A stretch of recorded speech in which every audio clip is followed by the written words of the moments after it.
Join Charlie Maloof as he explores the personal journeys of Broad River Retail's very own memory makers.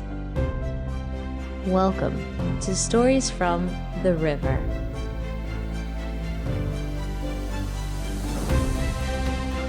You're sitting in front of me today and you look great. Thank you.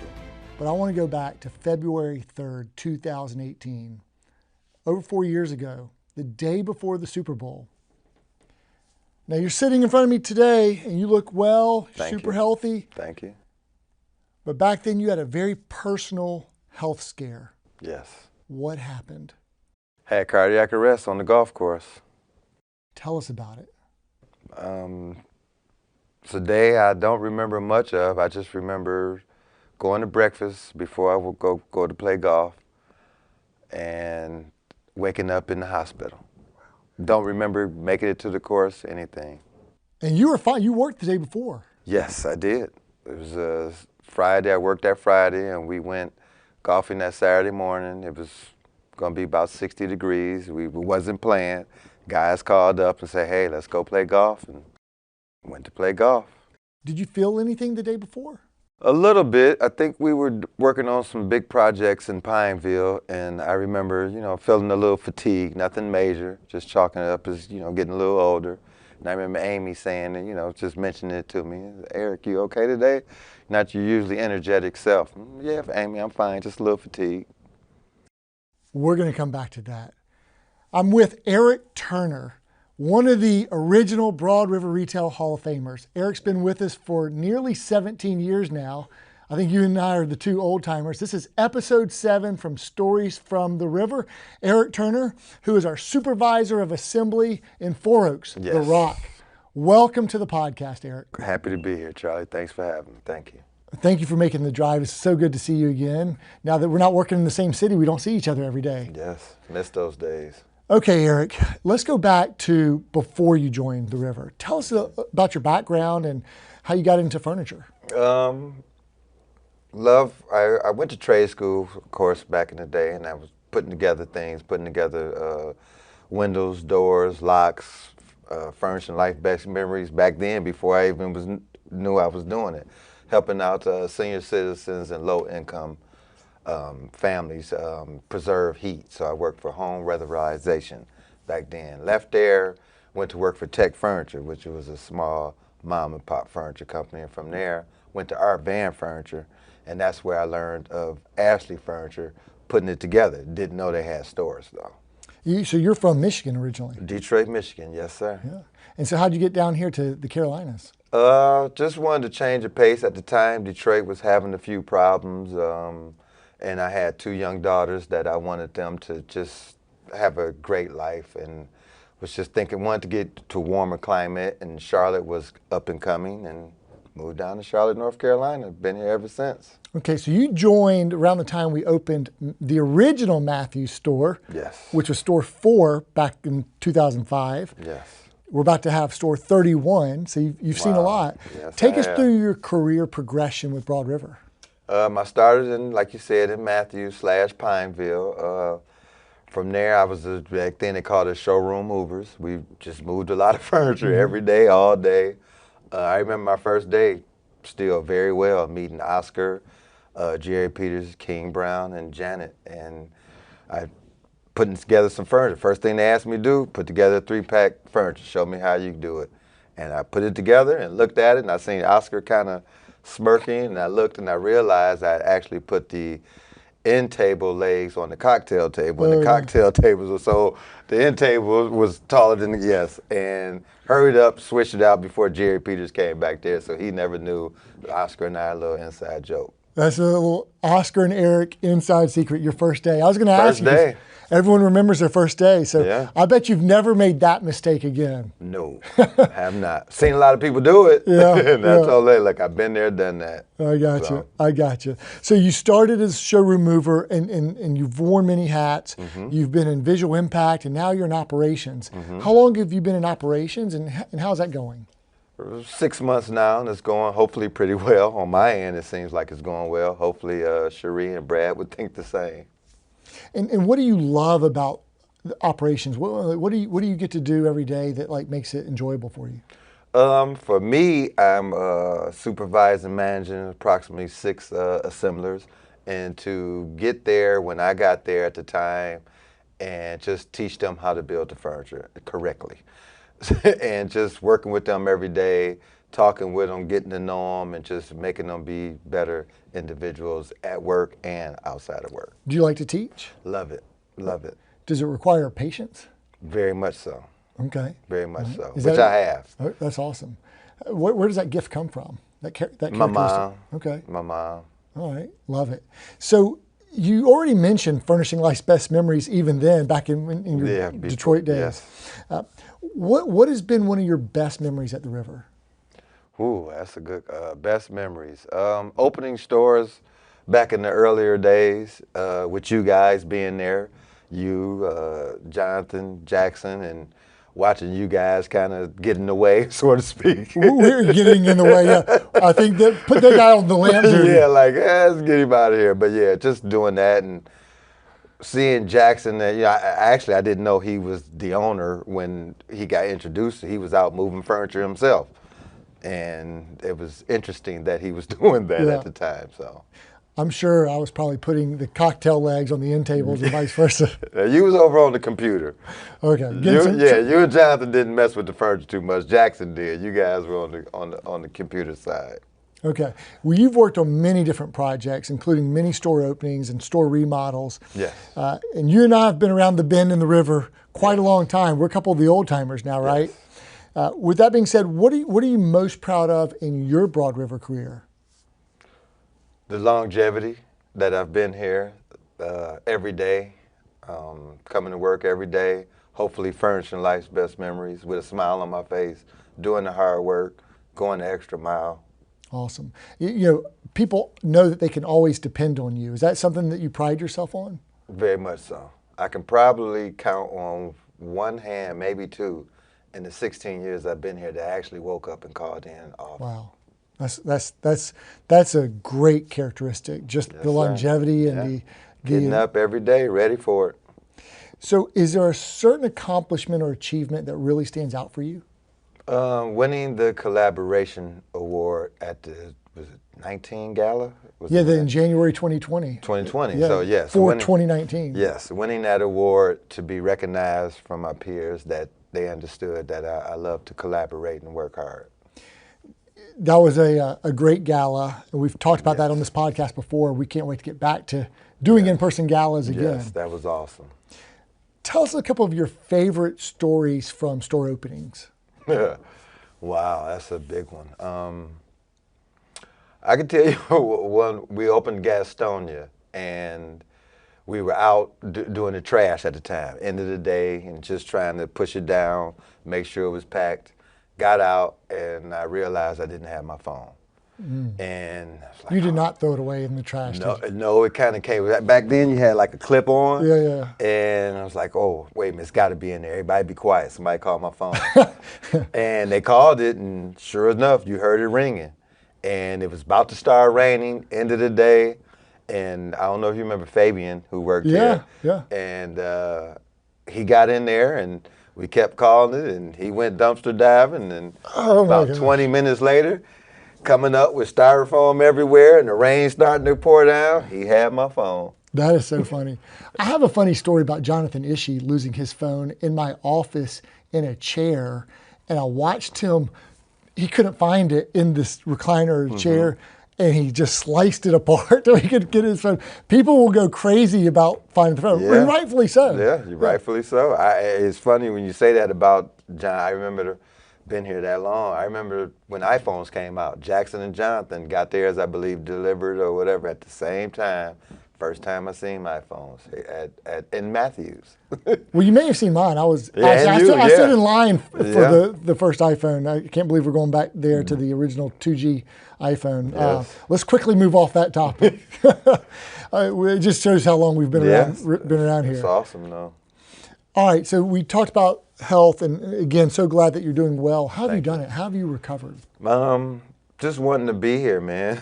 Just wanting to be here for my daughters, wanting to see them get married. And have grandkids, just for them. I do have one grandchild, my son, but just to see my daughters thrive and become beautiful ladies, which they are doing. That's awesome. That's my thrive. That's awesome. That's that word. That's my thrive. Yes. We're going to get into thrive. We're going to get into that.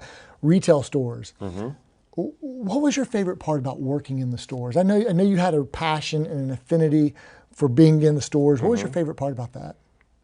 The people, the sales team, the managers, the customers. I was always engaged with the customers, just working, watching them look around. Might not be a salesperson, somebody around, just engaging with them and helping them the best way I can to furnish their life best memory. Yeah, love it. Love you keep going back to that. Yeah, man.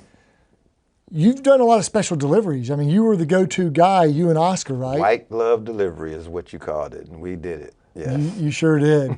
So what do you remember about those experiences, being called on to do those special white glove deliveries? Just getting out to the customer and knowing that when Oscar and I got involved, that was the end of the line. They might say, hey, I've been out there 4 times, can't figure it out. Like, Oscar and I will figure it out. So just going to the homes and them being upset when you get there, and Oscar and I, you know us, always laughing, smiling, killing them with kindness, just having a good time, letting them know that we're going to get it. Before, when we leave here, you are going to have everything in place. It's just such a blessing to have someone when they're extremely angry or upset about how something has gone, and you got someone who's going to kill them with kindness. That's something my mom taught me at an early age. Yeah. And it can really do good at the last stop to turn that guest experience around. Yes. And it helps our people, helps our stores, helps the guests. It's so important. Yes. It helps it turn a negative to one of life's best memories. Yeah, white glove delivery. And going to some of the celebrities' homes that we went to back then, you guys were like, hey, need you to get out to D'Angelo Williams' house. Yeah. Make sure he's okay. Jonathan Stewart. I can go on and on about some of them. There's a lot of famous pro athletes and celebrities in the Carolinas. Yes. Well, you and I have been around quite a long time, like we said, in this company, and we were much smaller. And we used to. Well, a lot of people don't know is that we've been around the bend and the river quite a long time. Yes. That we used to produce our own commercials. Yes, we did, and I've been in a couple of them. And we had to find some actors who wouldn't charge us an arm and a leg. I mean, you didn't have your SAG card at that point, so there was no royalties. It was just part of the day job. That's it. Just got to have some fun. Hey, do you still get recognized, or did you get recognized for being in our commercials back in the day? Yes. Where I moved, I no longer live in Charlotte. I'm in Raleigh now. But yes, my neighbors and the stores that I frequent, hey, I seen you on your commercial last night. That was awesome. And then we had some funny commercials. So we really pretty did. Awesome. Yeah, we really did. We rented a bus. Tell them about the bus story. So in Matthews, it was to furnish the deliveries. We were promoting the same-day delivery, wasn't it? Same-day delivery. And you guys rented a bus and say you don't want to be caught on the bus. And we had a bus, and customer service came out, and I don't know how, I think it was a baby on the bus crying. And Oscar and I had a sofa out by the sign out front, like we had a sofa, and the bus pulled up, and we got on the bus with a sofa. Those were fun times to just kind of come up with crazy ideas. Yes, indeed. In all seriousness, you've seen tremendous growth in the company. Yes, sir. What has remained consistent as we have grown, in your opinion? Just the honesty and the integrity of the company being for me, just being honest, out front, and just let you know you're going to do everything you can to just make sure that this company survives and be the best that it can be. Okay. Well, what secret ingredient or secret sauce do you think has allowed us to have this staying power to survive the bumps and bruises, the trials and tribulations, and just to stick around? Great leaders. Some have come and went on to other things, but it's a lot of them that's still here, hopefully like myself and the Janets of the world, and just coming to work every day, hard work, and you guys just giving us the tools to succeed. Love it. What about the company do you take the most pride in, or are you most proud of? Just the staying power, man, to grow through a pandemic. Back when we had the credit crunch, you guys, just getting through all the things and steady moving forward, man. Yeah. Just opening up stores, opening up distribution centers, and just being on top, ahead of what's going on in the furniture industry, it seems like, to be honest. Awesome. So now you're in operations. Mm-hmm. Has this transition been a good move for you and for your career? Yes. How so? Yes. Just learning the different fabrics of the company, seeing how that works there and how they're actually getting the furniture from the racks down to the prep lanes, getting it ready and getting it out to the people. So you're a supervisor of 6 people. Yes. So you're still implying that patience and then just the ability to furnish life's best memories just in a different area of the business. Correct. Okay. All right. Switching gears a little bit. Legacy. Let's say you're I want you to do a future vision cast, reverse vision cast. Let's go to the end of your career and you're sitting on the porch drinking some sweet tea, sitting back in the rocking chair. Got the visual? Yeah, yes, I do. Okay. And you're thinking about how people are going to think about you who worked with you during your career. Okay. What 3 words come to mind that you want to have them to describe you for others to think about when they think of you? Dependable, caring, and honest. Love probably. Dependable, caring, and honest. Tell us about caring. Where does that come from? My parents, growing up, I'm a little of an old head. I'm over 50, so back in the time, just my parents taught me to just always treat others like you want to be treated. Always help anybody that you can and just be there for people. That's great. And it would always come back and serve you well. Okay. Unsung heroes. Yeah, I know that it always takes a village to achieve success and other people who come into our lives. And so when you think about the unsung heroes on a personal level or the colleagues on a professional level in your life, who are those people? My family, my dad, who's no longer with us, he instilled hard work at a young age. My brother, he's a hard worker. My sister. So family, brother, sister, and then here at work, the Janets of the world, the Jenny Slacks of the world, just watching them and seeing how they are and start teaching a lot of great things in me and pulling out the best in me that they seen that I might not even seen. That's awesome to have a great leader or someone you work with who sees something in you and wants the best for you and from you. Yeah, I mean, they've pulled me to the side and, we've had great conversations, at work, out of work, over some wine, some tea, great cooking, and just having some great conversation. That's awesome. Advice. What's the best advice you've received? Be true, stay true to yourself, and just be kind to others. Dedicate yourself to your craft and work hard every day. Be kind to others, and if you work hard, it'll pay off no matter what. Who gave you that advice? Going back to my family, my dad, my brother, my mom. You've been with us for, like we said, nearly 17 years now. If you could go back to your first day when you were misassembling the cocktail table to the end table legs, and if you could give your younger self some advice about what life is going to be like at Broad River Retail, which was not even known as Broad River Retail back then, Ishmore, then et cetera, Broad River Furniture, then Broad River Retail. What advice, what would you tell that younger Eric Turner? That is, all days are great days, but you power through them, do the best you can, come to work prepared every day. It's going to be a lot of twists and turns, and just be prepared to take that twist and turn with it. It's not like you working on the assembly line and you just do that all day.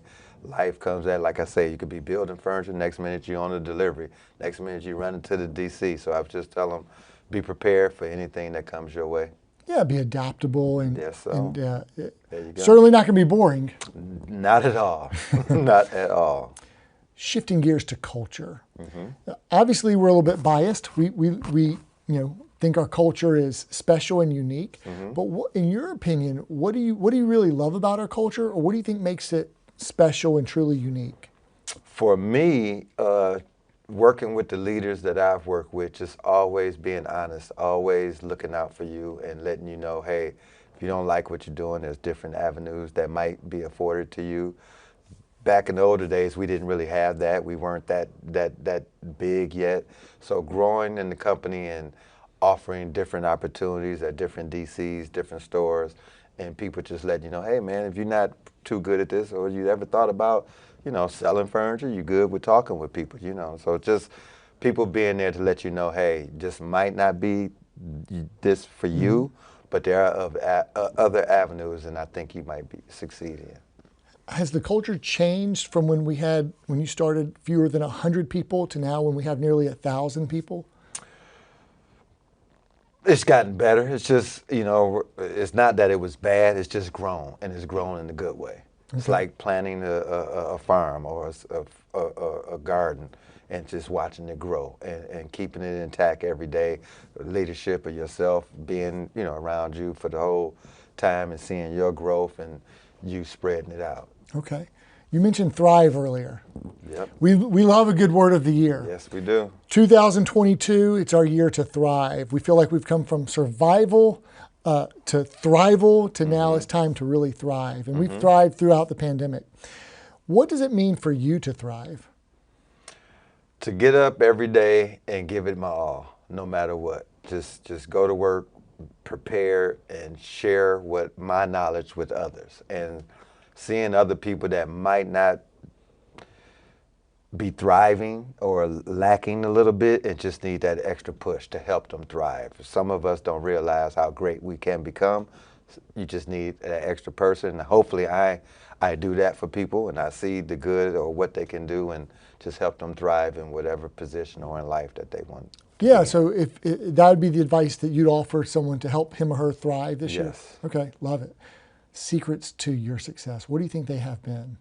Secrets to my success, just dedication, man. Just making sure that you get up and you present yourself in an honorable, great way. Be kind to people, be nice to people, and always learning, always reading, always watching, just doing things that make you a better person or to help somebody else be a better person. Going back to thriving. Okay. I'm a creature of habit. I love to study habits and hopefully try to develop good and better habits that'll help me improve. What are some of your best daily habits? Best daily habits. Getting up, preparing myself for the day, making sure that, okay, all systems go, you're good health. And just for me, golf. Golf is just in different ways, not just a sport, but it teaches you patience. It teaches you that you have to work on your craft, whatever that may be. Just hard work and working on what you do best in life. Yeah, the game of golf, there's always something to work on. Always right? something to work on, yeah. Always. Similar, very similar to the game of life. Yeah, that's what, yes it is, and I love it. Mentorship is so important. Yes it is. Where or from whom do you get your mentorship? Going back to family, my brother, he's just a great guy, man. Just always helping people. He works in Michigan, helping out everybody, and it's just great to see him. Here at work, it's been, like I said, the Janice and the Jenny Slacks of the world, and just getting that good advice from wise people. Love it. What about your inspiration and motivation? Where does that come from? Just inspiration, seeing how hard my dad worked, coming up at a time back in the, for me, the 70s, and just seeing him as a young black man carve his way through what he did. He was the president of a union for like 20 years, and see what he did and his working relationships with the Jimmy Hoffas of the world. And he's got a lot of big background, and he was in the labor movement, and just watching him and seeing him, and then my brother. I didn't want to be into public service, but seeing them do that just made me feel, okay, I know I want to help people, but not in that realm. I love that they modeled hard work for you at such an early age. That's awesome.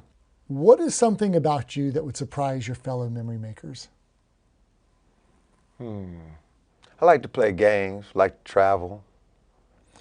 All right, let's take those one at a time. What type of games? Right now, Phase 10. Phase 10 is a card game similar to Uno. Phase 10. Phase 10. I've never heard of Phase 10. You'll have to teach me that game. Yeah, awesome. It just came out with a new 40-year book set. Okay, I'm going to have to take that one up. I love a good card game. Yes, awesome. Travel. What was your last best trip?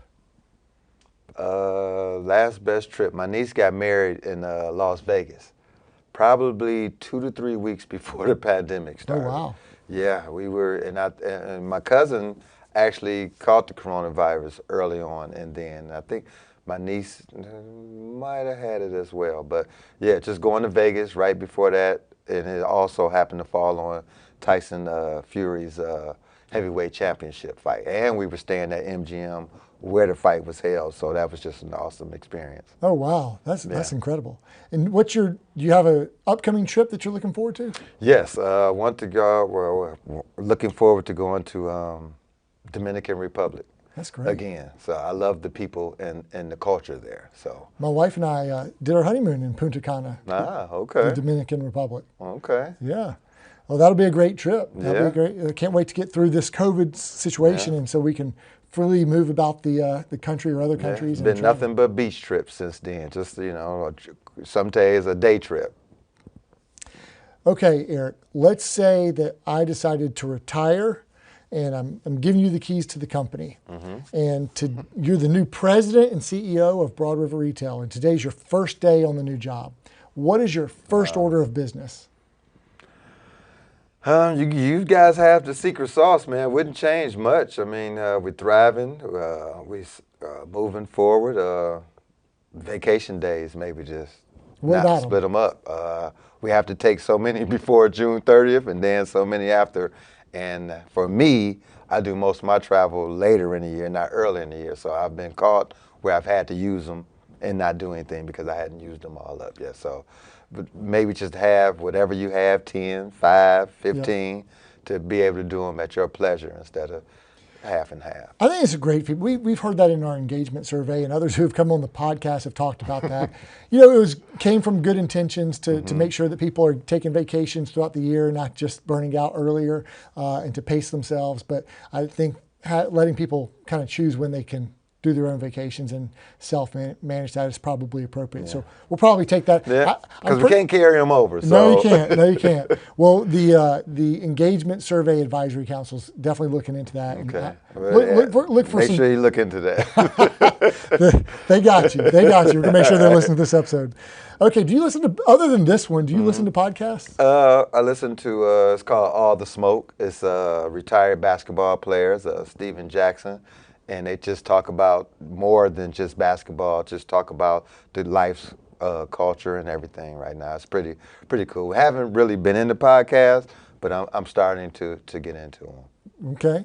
Is that Captain Jackson? Yep, that's Captain Jackson. Love it. Yes, indeed. I'm going to have to tune in. Him and Matt Barnes. Okay. If Very you good. know who that is, yeah, yes. I do. So what show are you currently binge watching? Queen's Gambit, Schitt's Creek, Peaky Blinders. Those are great shows. Great shows. And so when you stop working for the day, what do you like to do when you have some time for yourself or for your family? What do you like to do for fun or just to relax?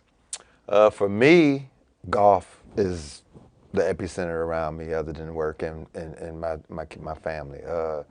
Love to golf. For me, to unwind, during the pandemic, we redid our backyard. Couldn't travel, so we made travel come to us. So I put in a brick paver patio and just like to go out, sit at the fireplace, maybe have a cigar, glass of wine. Love it. And just sit there. You have your outdoor furniture from Ashley? Yes. Well, no. I'm sorry. I have a lot of furniture for family, but not the outdoor. We got to get your outdoor. We got to get your outdoor but furniture. But I do have that. My favorite piece is I have the sectional that I love, the Raw Cliff. Okay. So we sit on that and watch a bunch of television shows. So. Love it. Final question, final advice. To someone who is not currently a memory maker and is thinking of coming to the river, what advice would you offer to that person? To sign up, no matter what you're doing in life right now. We're furnishing life's best memories. We're thriving. You could be in retail, you could be in ops, you could be in sales. I mean, we have everything covered pretty much, and we're thriving. Like you said, like I mentioned earlier, and what our word is for the year. We're thriving. We're growing. We're putting in new DCs, new stores. So I mean, come to work with Broad River. It's a fun company to be, and a good time to be a part of Broad River family. Well, Eric, thank you so much for taking the time to drive down, to be on the Yes. podcast with me. I used to see you a lot more regularly, but you're so dependable, so loyal, such a hard worker, and everyone you. enjoys working with you, has such great memories from working with you, and it's just your heart just pours out to serving your guests and your fellow memory makers and coworkers, and making sure that furnishing life's best memories is something that we exude each and every day. And I'm so glad to see your health is remaining good and well and strong. You look great. Thank you. I appreciate it. So thank you that's episode 7 with Eric Turner, Stories from the River. Make sure to check us out on YouTube or on your favorite podcast player, whether that's on Apple, Google, Spotify, Amazon, or wherever you check out your podcasts. And mash that subscribe button. We'll be coming to you next week, every Wednesday. Thank you so much. Thank you.